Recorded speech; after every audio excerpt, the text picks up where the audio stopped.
हाँ अरे पर आटला બધા ગાયો કેમ નહીં લઈને આવ્યો? આ કોટો વાગી જાય તો ખતરનાક દુખાવો થઈ જાય છે. એના માટે આ કોટાને કહેવાય છે હાફલું ફાફલું.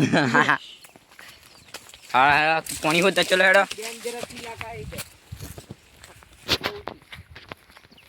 આટલા બધા આવ્યા પાણીની એક નામની ક્ષણ નહીં. ગાય લઈને કેમ નહીં આવી આટલા? बापला कोटा मिल गया। ये हमारा खेत है. अभी हमारे खेत में पानी नहीं मिलता। ગાઈસ આટલા બધા આવી જાય આ ગઈ. हमारा कुआं बचा देखो इसमें बहुत ही माइडिया ये माइडिया જપી આ કોટા વાગી જપો. शिकारी बॉल है शिकारी बॉल है. उसमें यहाँ पे कुछ खतरनाक जानवर रह सकते हैं. उसमें हाथ घाल देंगे हम आज देखते हैं क्या है। चल चल चल चल हाँ पानी जो है नहीं पाव घेर जाऊ પછી ગાયને ઘેર લઈ જવી હાજે. આ મારા બંકા તો ગાડા ગાડ જાહે.